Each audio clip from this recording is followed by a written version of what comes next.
I never planned to destroy my marriage. I never thought one moment of weakness, one spark from the past, could set fire to everything I built. But it happened.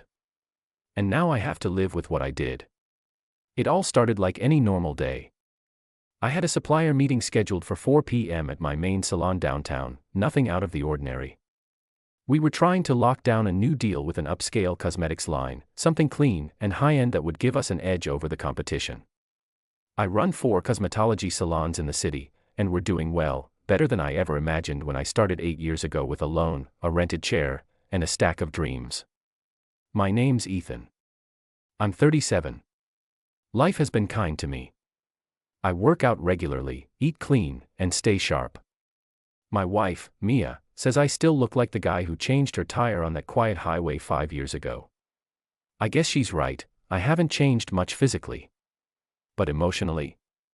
That's where things get complicated. Mia and I, we were good. Happy, even.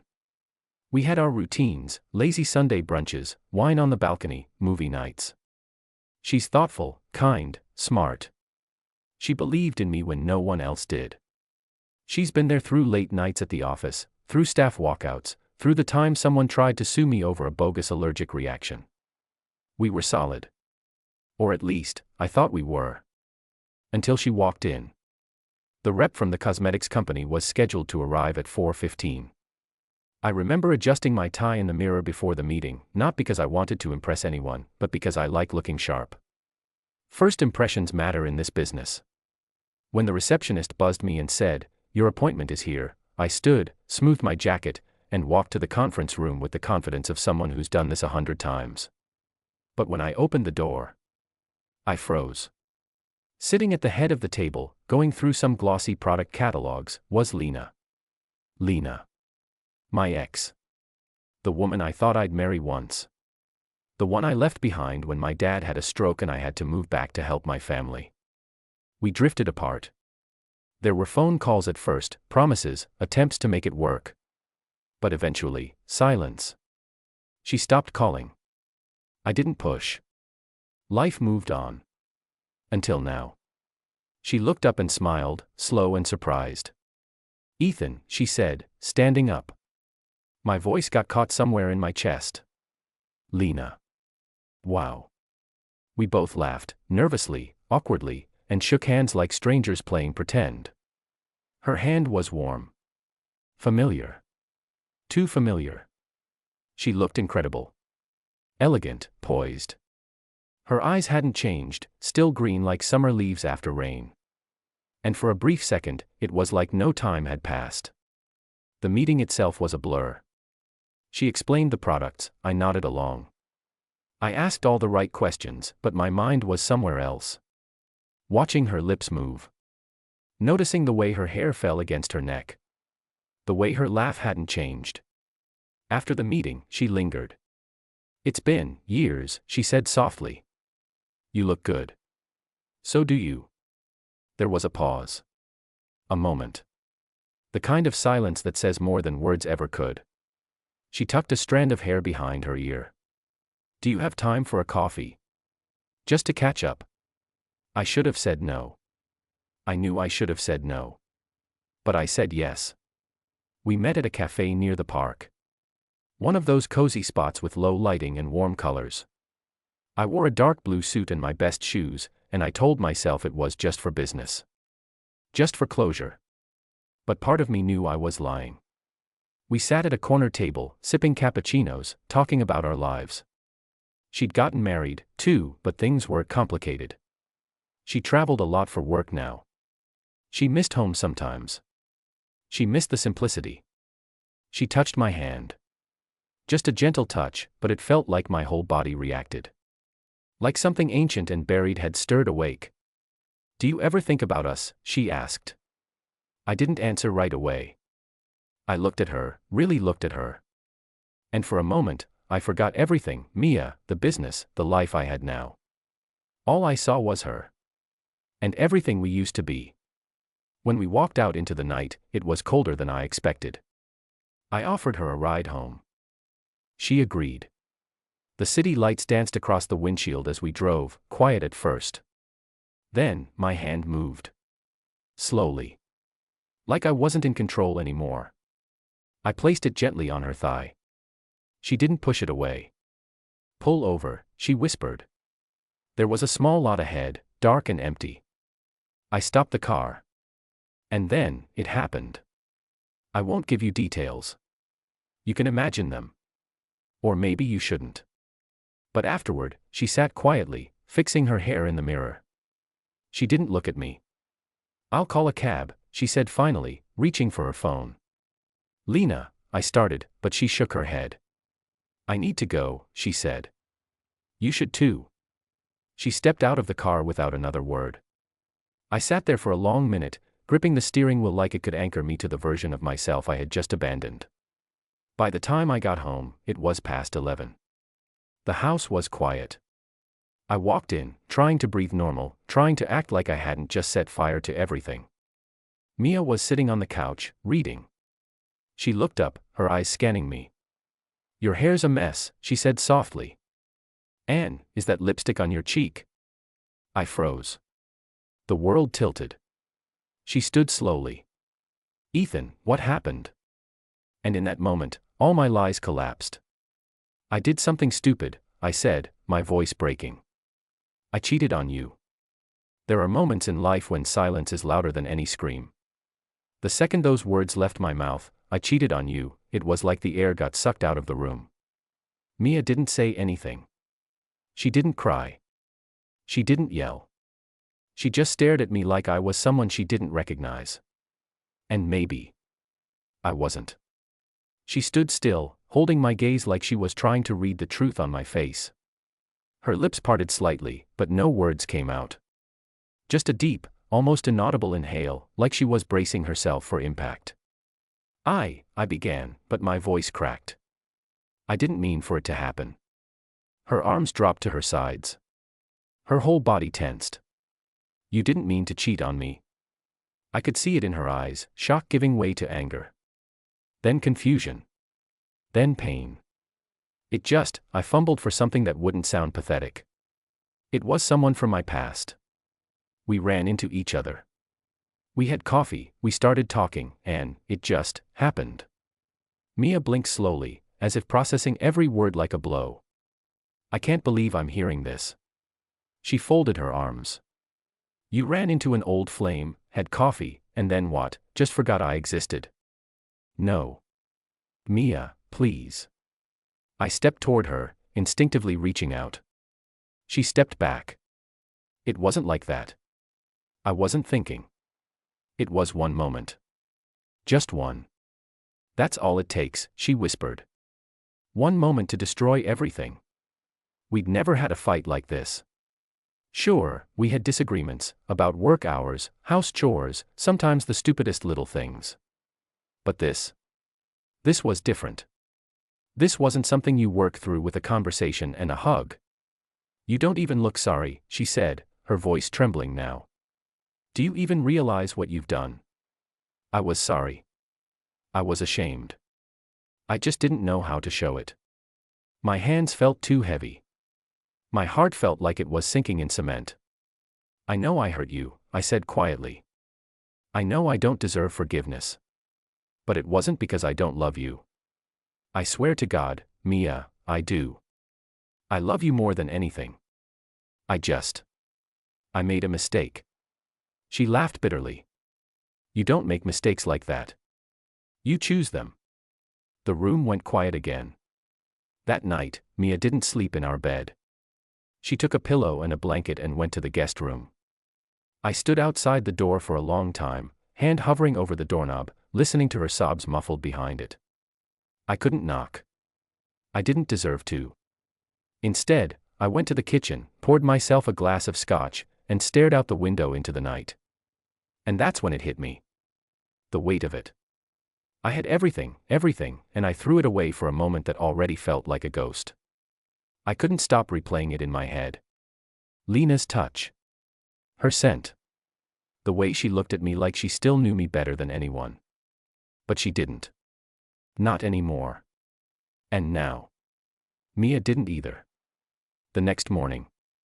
She didn't come down for breakfast. I made coffee, scrambled some eggs like I usually do for us on Saturdays. But I ate alone. Every fork scrape on the plate felt like a scratch against my nerves. Around 10, I heard her leave. No words. Just the front door closing quietly behind her. I thought about calling her. I didn't.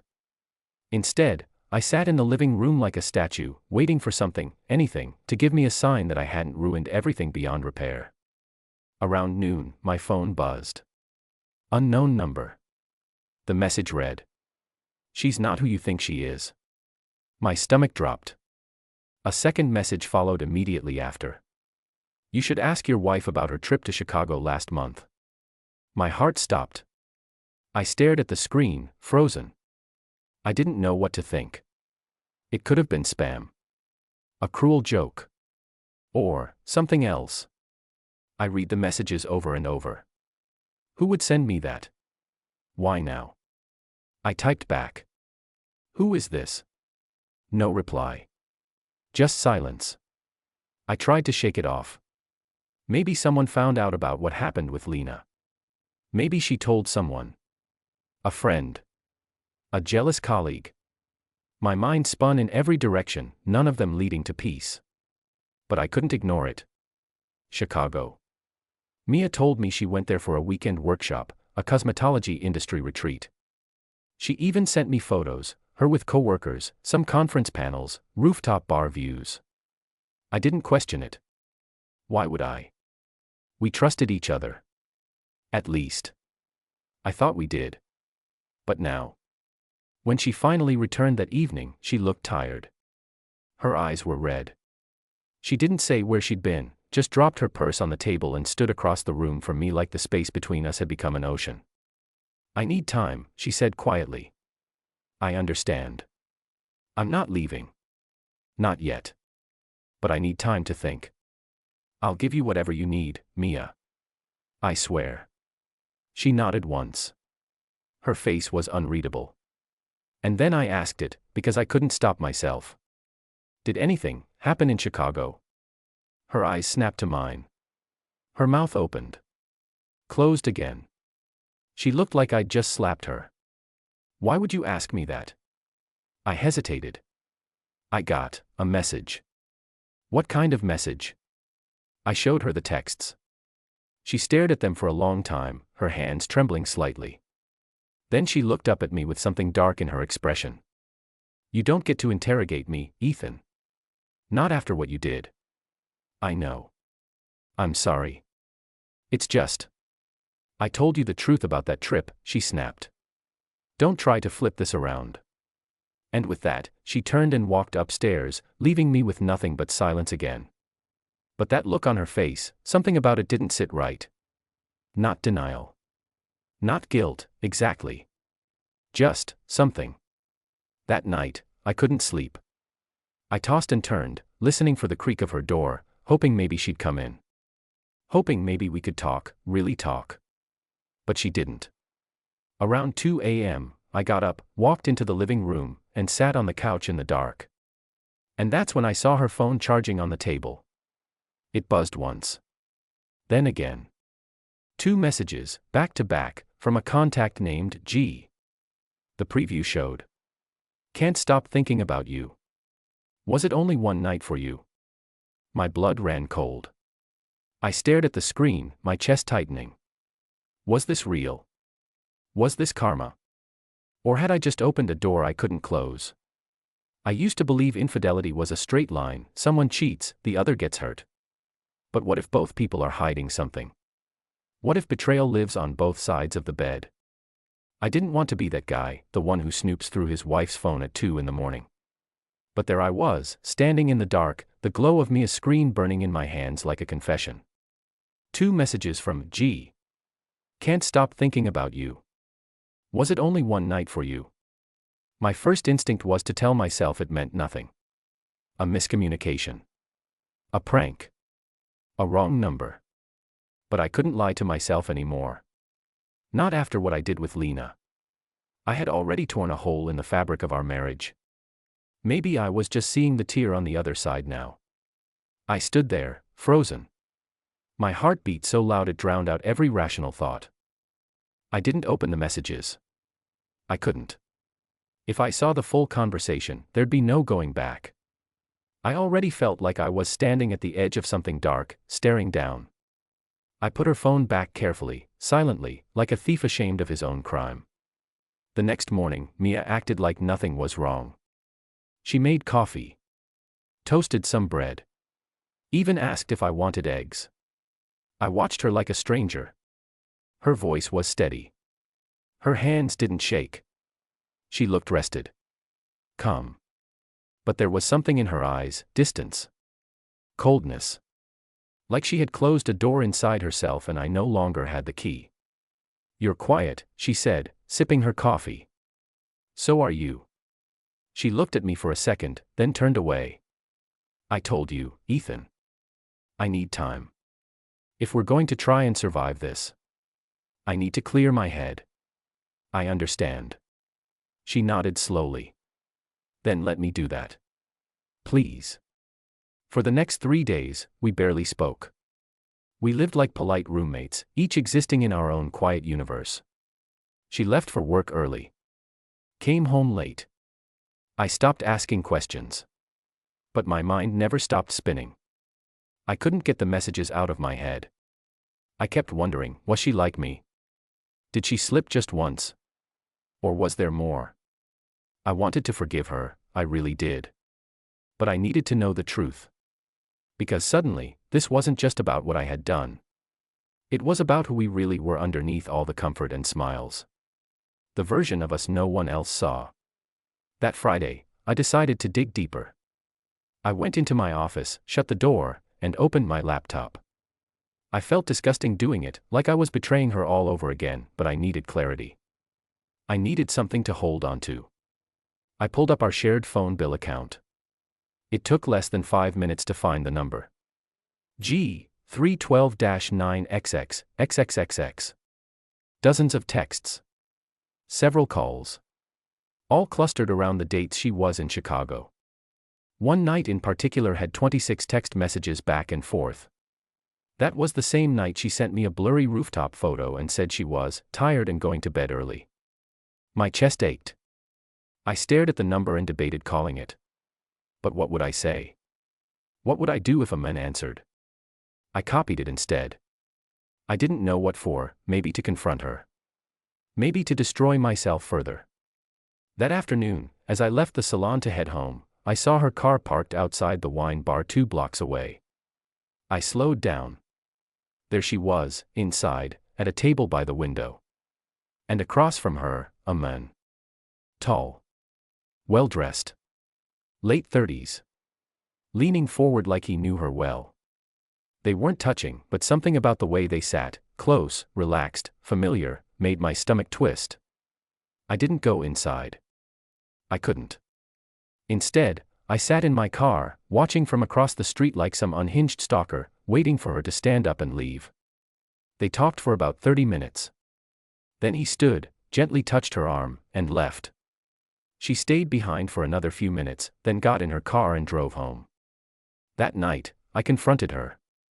We were both in bed, lying back to back, the way strangers do in hotel rooms. "Who's G?" I asked. She stiffened. Silence stretched between us like a rubber band about to snap. "I saw the messages," I continued quietly. "On your phone. And I saw you today. At the wine bar. With him." Slowly, she turned to face me. Her eyes were glassy, but there were no tears. "His name is Grant," she said. "He's someone I met during that trip to Chicago." "Did you sleep with him?" She closed her eyes. "Yes." The word punched through me like a nail. I sat up, the blood draining from my face. "How long?" "Just that one night. We had drinks at the hotel. Talked. And it just happened." "Why didn't you tell me?" "Why didn't you?" she snapped, sitting up too. "You were with someone else. Don't act like you have the moral high ground." "I told you the truth." "No, Ethan. You told me when I saw the lipstick on your cheek. You didn't confess, you got caught." That silence came back again, thick, suffocating, cruel. So that's it, I whispered. We're even now. Her voice broke. This isn't a game. I didn't do it to hurt you. But you did. And so did you. We stared at each other, both wounded. Both guilty, both drowning in the mess we created. She got out of bed, walked to the window, and wrapped her arms around herself like she was holding something broken inside her. I was lonely, Ethan, she said softly. You've been so wrapped up in work lately. Always talking about the salons, the next product line, expansion. I felt like I was fading next to you. I was building something for us, I said. So we could have a better life. And in the process, you stopped seeing me. Her voice cracked on the last word. I didn't know what to say. She wasn't wrong. But did it justify sleeping with someone else? Maybe that's what made this whole thing worse. We weren't villains. We were just people who stopped choosing each other. One missed glance at a time. I need space, she said finally. Real space. You're leaving. She nodded. Just for a few days. I booked an Airbnb near the lake. I need to be alone and think about what I want. What we both want. And then. I don't know yet. She walked past me, stopped at the door, then looked back. I still love you, Ethan. I never stopped. But I don't know if that's enough anymore. After she left, I sat on the edge of our bed for a long time, staring at nothing. The silence in the house was unbearable. Later that night, I got another message from that same unknown number. This time, it said, "Now you know. But there's still more you don't." And attached was a photo. Mia. On the rooftop in Chicago. Not blurry this time. Her arms were around Grant's neck. They were kissing. It's one thing to be betrayed. It's another to know someone's watching while it happens. Recording, waiting, and then sending you the proof. That's the part that kept me up at night. I must have stared at that photo for an hour. Mia. On a rooftop in Chicago. Kissing a man she said meant nothing. The photo was taken from a distance, but the image was clear enough that there was no denying it was her, and him. Grant. But what shook me even more than the image was the implication. Someone was following her.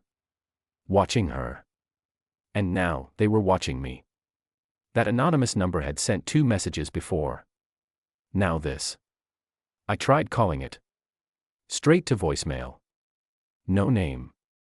No voice greeting. Just that sterile robotic tone. Whoever it was, they weren't just messing with us. They knew us. They had access to our lives, our locations, our secrets. And they wanted something. The next morning, I couldn't focus on anything. I sat in my office, trying to review some supplier contracts, but my eyes kept drifting back to my phone. I stared at that photo again. Was it blackmail? Revenge? Some sick game? And most of all, who? I thought of Lena, for a moment. Could she be behind it? No. She didn't even know Mia. She hadn't seen my wife's face before that night. She'd have no reason to dig this deep. And from what I knew of her, subtlety was never her strong suit.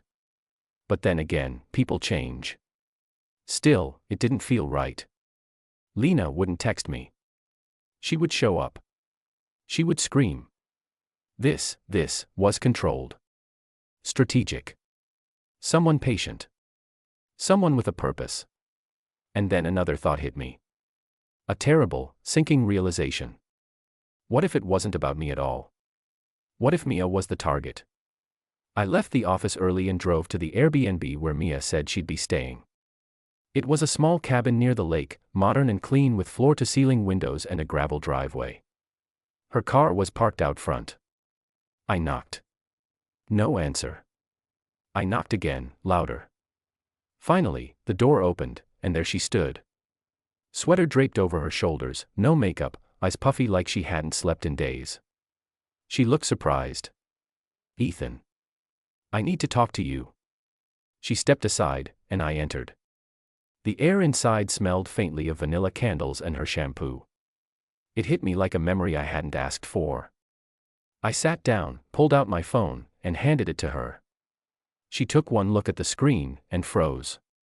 Her lips parted slightly. "Where did you get this?" "It was sent to me. By the same number that messaged me before." "About your trip?" "About him." She stared at the photo again. Her hands trembled slightly. "Mia, who would be watching you?"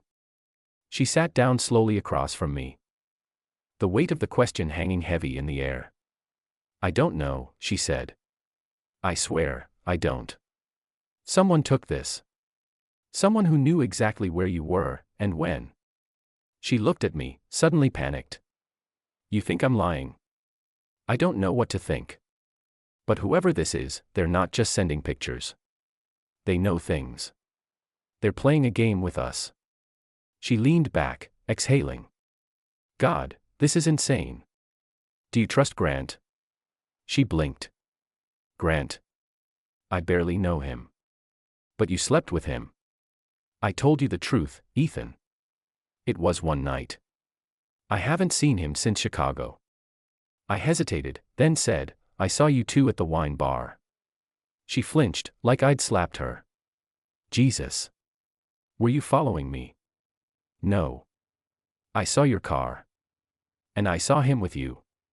"It wasn't what you think," she said. "He showed up uninvited. Said he wanted to talk. I told him it was over. He left. That was it." I studied her face. The fear there didn't look fake. If anything, she looked more worried than I expected. "Ethan," she said, voice soft, "I think we're being watched." We decided to go through our phones together. Every message, every email, every unknown number. We found nothing new. No clues. Just that same unknown number, still silent, still nameless. Later that night, she sat next to me on the couch, legs curled under her, sipping tea. "We didn't get here overnight," she said. "You and me. This distance. I know. I used to wait for you to come home. Now I wait to see if you'll look at me." "I'm sorry," I said, voice barely a whisper. "I am too," she said. "I wish we could go back. Before the cheating. Before the doubt." "We can't," I said. "But maybe we can find something new. From where we are now." She didn't answer. Just leaned her head on my shoulder. And for the first time in what felt like years, we were quiet together without drowning in it.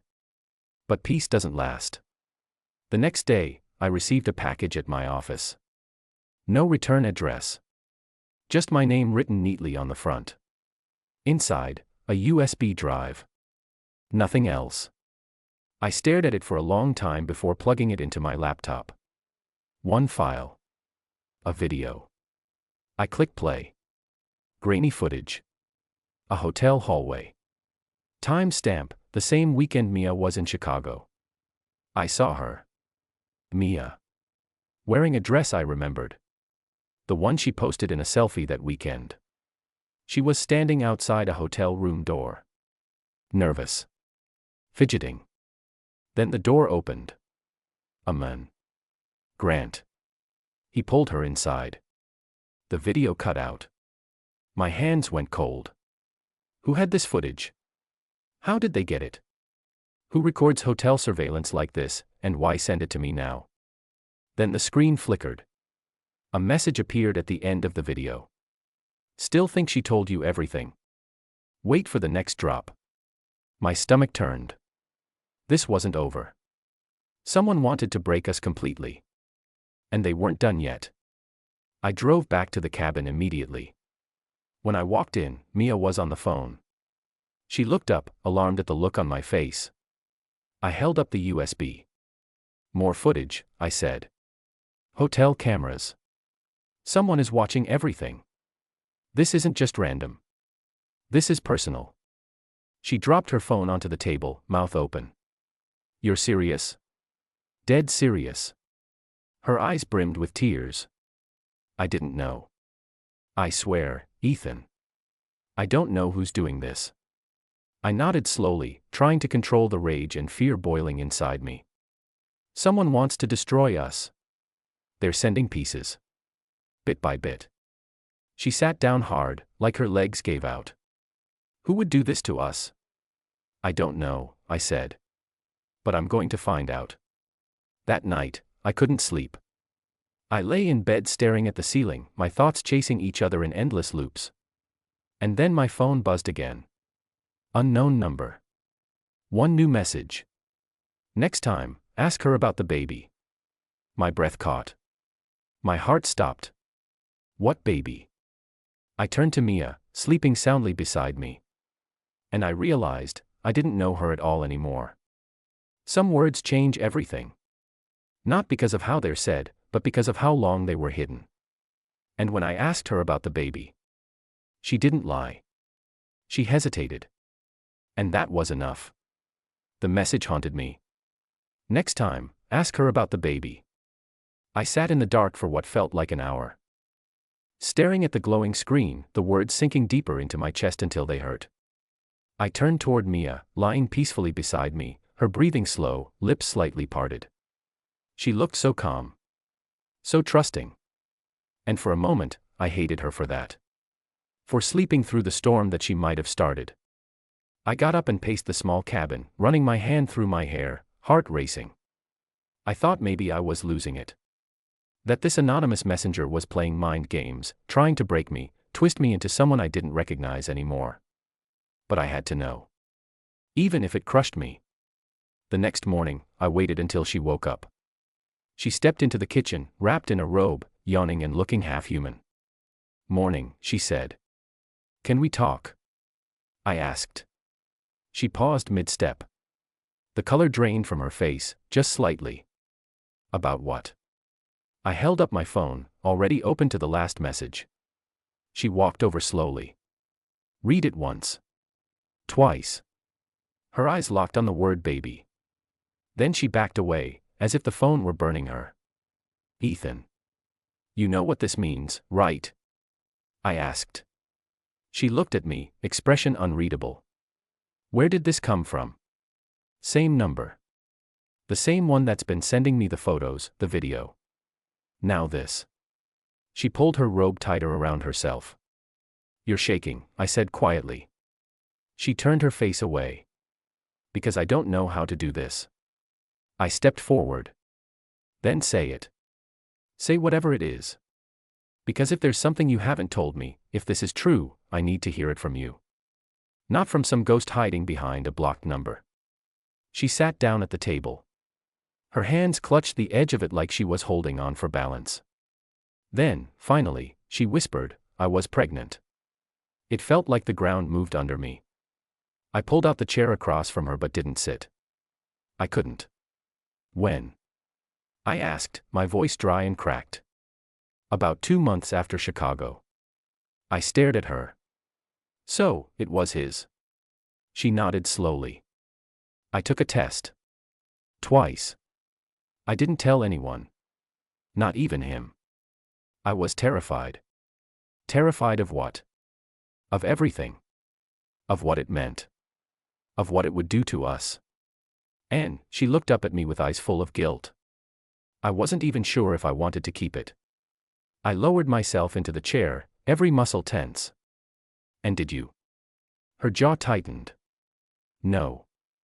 For a moment, neither of us spoke. The silence between us was a graveyard of lost futures. Why didn't you tell me?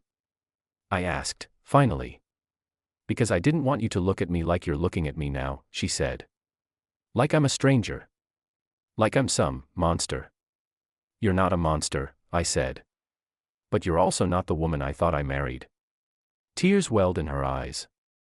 You're not the man I thought I married either. Fair. We were both strangers now, standing in the ruins of a life we built together. I didn't plan it, she said. It wasn't some scheme. It was a mistake. A complicated, awful mistake. I nodded, swallowing hard. And now someone else knows. Her face paled again. That's what scares me most, she said. This wasn't just a message. It was a threat. Later that afternoon, I drove to Grant's office. I pulled up the company info from one of the emails Mia had received during her Chicago trip. He worked for a luxury skincare distributor with a downtown office.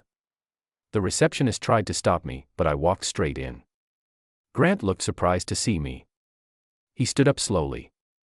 "Ethan, right?" I didn't answer. I closed the door behind me. "Did you send the messages?" I asked. "What?" "The messages. The pictures. The video. The baby." His eyes widened. "What baby?" So it wasn't him. His shock looked too real to fake. And the way his hands trembled slightly, this wasn't a man in control. This was someone out of the loop. "I haven't contacted Mia since that night," he said. I knew it was a mistake. I felt terrible. But she was clear. She didn't want anything more. I stared at him for a long second. I wanted to punch him. Just once. Just to transfer some of the pain. But what would that solve? I turned and walked out. That evening, Mia and I sat on the porch of the cabin. She was quiet. Wrapped in a blanket. Her face had changed, more tired, more raw. I think mine had too. "I believe you didn't plan it," I said. She looked at me with sad eyes. "Thank you. But someone knows," I added. "And we still don't know who." She was quiet for a moment, then said, "There's one more thing." I braced myself. "I've been getting messages too," she admitted. "From the same kind of number." "Blocked." "Just a few. Short. Months ago. Before you got anything."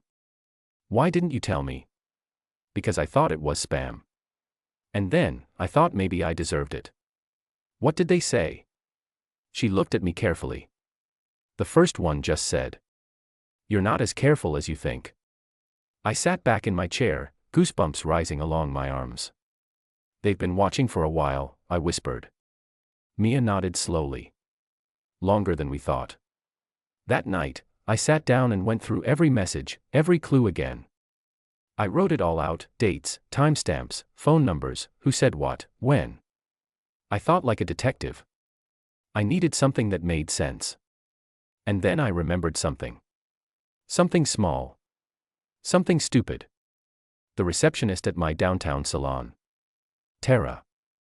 A few weeks ago, she'd mentioned casually that she saw Mia at the salon on a weekend. But Mia had told me she was at a friend's baby shower that day. I didn't think much of it then. But now. I pulled up her employee profile. And there it was. Tara Simmons.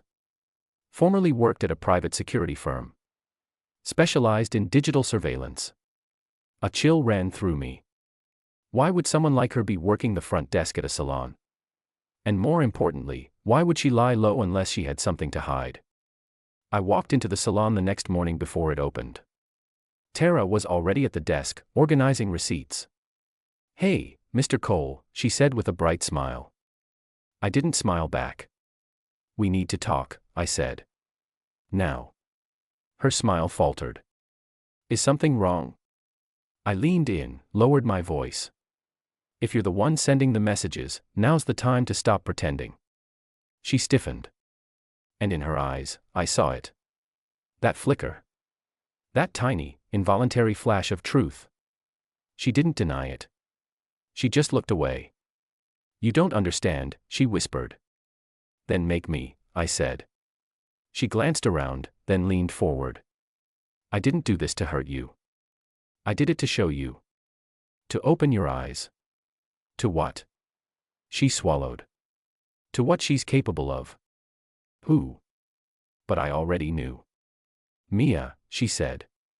"She's not the victim you think she is. There's a special kind of fear that settles in when you realize the person you trusted most might not just be hiding the truth, but shaping it, controlling it, and using it against you." I stood there, staring at Tara across the front desk of my salon, feeling the floor tilt beneath me. Her words echoed in my head. "She's not the victim you think she is." I wanted to scream at her. I wanted to tell her she didn't know my wife. That she was wrong. But the thing is, a part of me wasn't sure anymore. "Tara," I said, my voice tight. You need to explain. Now. She didn't flinch. She looked tired, like someone who'd waited too long to tell the truth and was ready to finally get it over with. Your wife and I went to the same university, she said. We weren't friends. She was a year ahead of me, but let's just say I knew who she was. I folded my arms. And she was dating one of my professors. A married one. She was good at hiding it. But not from everyone. I blinked. What are you talking about? I interned at the university security department. I helped review camera footage, handle access logs. I saw her. I saw them. Meetings in his office late at night. Her leaving buildings she wasn't supposed to be in. And I kept the footage.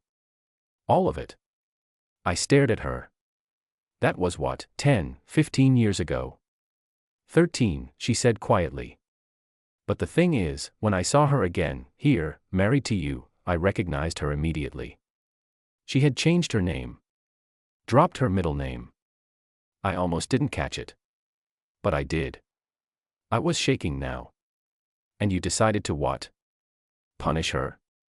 Spy on us? She nodded. At first. I just watched. I wanted to know if she was still that same woman. If she still used people. Manipulated them.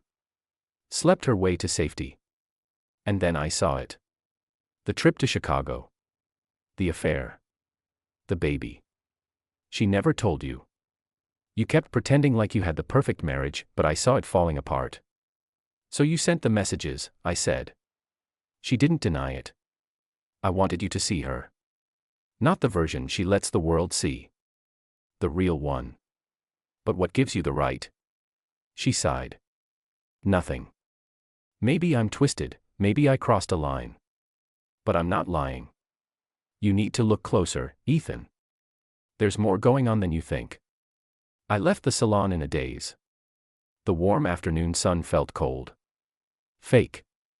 Tara's words clung to me like shadows I couldn't shake. Could Mia really have been hiding that much from me? Could she have been playing me all along? I didn't want to believe it. I loved her. Despite everything, I still did. But I couldn't ignore the signs anymore. The distance. The lies. The way she never mentioned the messages she got months ago. The way she cried, but always with control. The way she managed her guilt. When I got back to the cabin, I found her sitting on the porch, reading. Where were you? She asked, glancing up. At work, I said. Talking to someone who knows you better than I do. Her face froze. What's that supposed to mean? Tara Simmons. Ring a bell. Her expression didn't change. But her hands gripped the book tighter. She works for you. She also went to school with you. Back when you were seeing your married professor. Mia's lips parted slightly. Her breath caught. She's been sending me the messages. The videos. She knew about the baby. Mia stood, book forgotten on the porch. Ethan, you don't understand. No, I said. I don't. So help me. Make me understand. She stepped forward. That professor, he was the first man who ever made me feel like I mattered. I was young. I didn't realize how screwed up it was until years later. But it's not something I'm proud of. And I never told you because it felt like a different lifetime. And the rest? I asked. The lies. The way you handled everything. She hesitated. I've made mistakes, she said. So have you. But that doesn't make me a manipulator. Then why does it feel like every time I get closer to the truth, there's more I didn't know? She looked at me, her face suddenly softer. Because you never asked, Ethan. You loved the version of me that made your life easier. The polished wife. The supportive partner. You never asked what I was running from. Her voice cracked. And I never told you because I didn't want to ruin what we had. We sat in silence for a long time. Just breathing. Just hurting.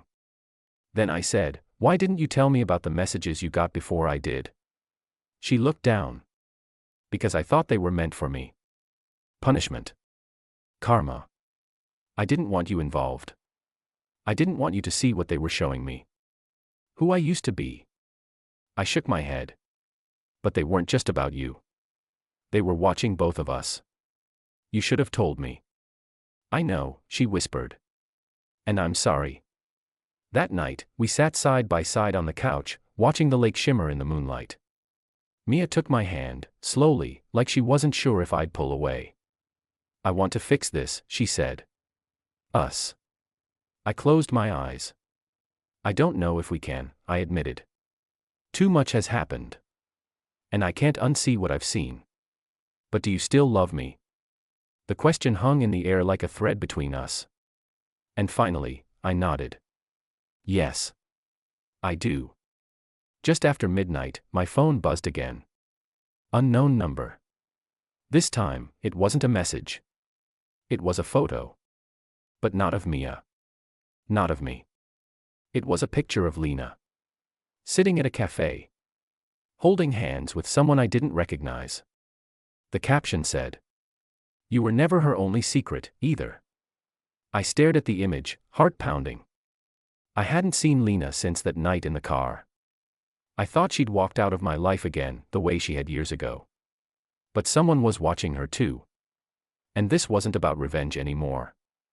This was about something bigger. Deliberate. Coordinated. I showed Mia the picture. Her eyes narrowed. Who's the guy? I don't know, I said. But I think this goes deeper than just you and me. The next morning, I called Tara. Who else is involved? I asked her. There was a long pause. Then she said, "You should ask Lena that question. She's not as innocent as she pretends." I felt the pieces shifting again. We weren't just being watched. We were being played. By someone who knew all our cracks, and exactly how to split them open. Every betrayal leaves a scar. But the deepest wounds come from the people you once trusted to protect you. I thought I was unraveling a secret. But the truth was, I'd been part of someone else's plan all along. The next day, I called Lena. She didn't answer. So I drove to her apartment, the same one I had dropped her off at that night after our reckless, shameful reunion. I didn't even knock. I stood in front of her door, heart pounding, and called her again. This time, she picked up. Ethan. Her voice was soft, wary. "We need to talk," I said. "Now." "I'm outside." A long pause. Then the door opened. She stood there in leggings and an oversized t-shirt, hair pulled back, no makeup, eyes guarded. I stepped inside, and the air between us thickened instantly with the weight of everything unsaid. She crossed her arms. "You look like hell." "I could say the same," I said. "But we don't have time for that." She sat down on the couch, legs tucked under her. "So talk." I pulled out my phone, showed her the picture. The one from the anonymous number, her, at the cafe, holding hands with a man I didn't recognize. She stared at it. And then, she smirked. Not in surprise. In resignation. "So that's how you found out," she murmured. "Who is he?" I asked. "Someone you don't know," she said. "But someone who knows you." "What does that mean?" Lena looked me in the eye, and for the first time, her confidence cracked. "You want the truth, Ethan. All of it. Every last piece." She exhaled. "Okay. This started 2 years ago," she said. "When I moved back to the city. I didn't come here by accident. I came here because someone reached out to me." "Who?" "A man named Victor. He used to work with your wife. Years ago. At a cosmetics distributor in Boston." My blood ran cold. Mia had never mentioned that name. Not once. Lena continued, "Victor claimed Mia had stolen something from him, an exclusive product line, a prototype skincare formula, and passed it off as her own after switching companies. But no one believed him. He lost everything. He said your wife manipulated everyone around her to climb higher. Just like she did in college." I sat down, hands shaking. "And what does that have to do with you?" I asked. He found out I used to date you. He offered me a deal. If I could get close to you, learn things, get inside your business, he'd pay me. He wanted dirt. Something he could use to discredit her. I stood up, fury exploding in my chest. You used me. I didn't plan to, she shouted. I swear, Ethan. When we ran into each other again, I thought it was fate. But then Victor reminded me why I was here. He wanted revenge. And at first, I thought he deserved it. You lied to me. You pretended everything between us was real. Don't say that, she said, tears forming. Because some of it was. When I saw you again, the way you looked at me, it wasn't fake. And I fell back into it. I didn't expect to feel anything. But I did. I turned away, heart pounding. So you were working with him this entire time. She wiped a tear away. I stopped. After that night in the car, I couldn't keep going. I told Victor the first was out. That I didn't want to destroy you. I thought he'd let it go. But clearly, he didn't. I looked at her. He's the one sending the messages. She nodded. He's obsessed. He thinks you and Mia both deserve to fall. That night, I drove to Mia. I told her everything. About Lena. About Victor. About the sabotage. About how we'd both been pulled into someone else's war without even realizing it. She listened in silence. And when I was done, she whispered, "It's true. I did work with Victor. But I never stole from him. He tried to force me to sell a formula I didn't trust. It wasn't safe. I walked away. And when I got promoted above him, he snapped. You never told me," I said. "I didn't want you to see that part of me. The part that had to fight men like him every day. And now he's watching us. Sending photos. Digging up the past." She nodded slowly. "He doesn't want revenge, Ethan. He wants to ruin everything I built." I went to the police. Showed them the messages. The photos. The video footage. It wasn't enough for an arrest, but it was enough to file a report. And then I called Victor. I got his number from one of Mia's old contacts. He answered after one ring. "Ethan Cole," he said, voice smooth. "Been expecting your call." "You don't know me," I said. "You don't know us." "Oh, I know you," he said. "I've seen everything. I've watched your marriage rot from the inside. And you? You were never the victim. You were always just weak." "I'm not afraid of you," I said. "You should be." I hung up. And that was the last time I ever spoke to him. Weeks passed. Mia and I tried therapy. We tried silence. We tried starting over. Some days were better than others. Some days we didn't speak at all. But we stayed under the same roof. Not because we forgot what we did to each other. But because we hadn't finished the story yet. One night, she reached across the dinner table and touched my hand. "I still don't know if I can forgive you," she said. "And I don't know if you'll ever really forgive me." "Maybe we're not supposed to," I said. "But maybe that's not the point." I nodded. We were broken. But we were still there.